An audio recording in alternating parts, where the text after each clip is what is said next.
Yeah, Freestyle 2010. Pagandahan ng jowa. Paangasan ng lolo. At palakihan ng pipi. Haha, sisimulan ko na ba? Ikaw na. Ako na una. Ang GF ko, kutis niya ay napakakinis. Yung GF mo, kutis ay parang sa atis. Ang GF ko, sunod sa akin sa isang bulong. Ang GF mo, mahaba ang buhok niya sa ilong. Kung tingin mo sa GF mo ay napakaganda, napakalaki naman ng kanyang panga. Tapos ang sabihin mo na ang GF mo may toothpaste. Bakit ang Sunrocks ginagawa niyang Kung toothpaste? ang GF ko, sunod ang ginagamit pang sipilyo. Yung GF mo na ng mukha ay parang ginanchilyo. Kaya huwag ka na sa akin magmayabang, kasi ang GF mo pare ay napakatabang.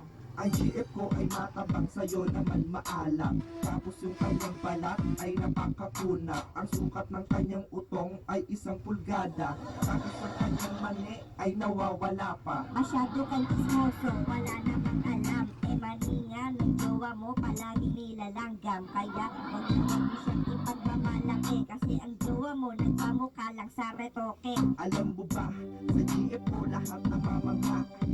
Ang bebang mo nakakawig sa palaka.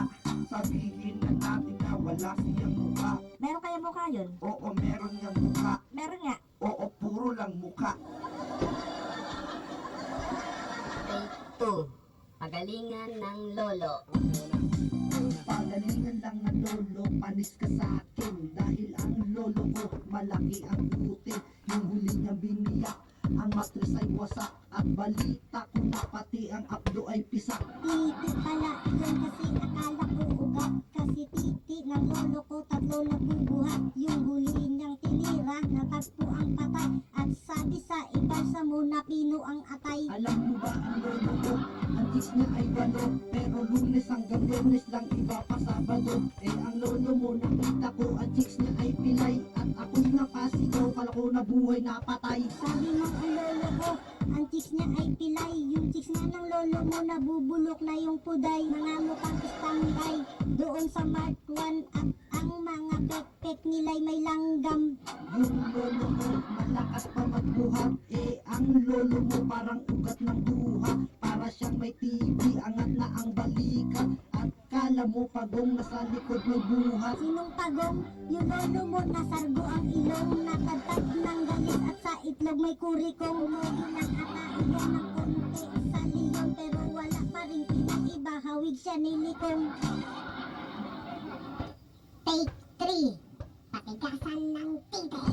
Here we go. Kung patigasan lang ng titi, mas matigas ang akin. Lahat nasa sarapan kahit di na virgin. Di tulad ng sayo, ang titi mo'y malambot. Malambot, malambot, pati ang betlog. Paano mo naman nasabi na ang titi ko'y malambot? Baka kapag nakita mo to, ang pet mo ay matakot. Ang titi ko'y tigasin, laging nakatayo. At tuwid na tuwid, di gaya ng sayo liko. At tuwid na tuwid,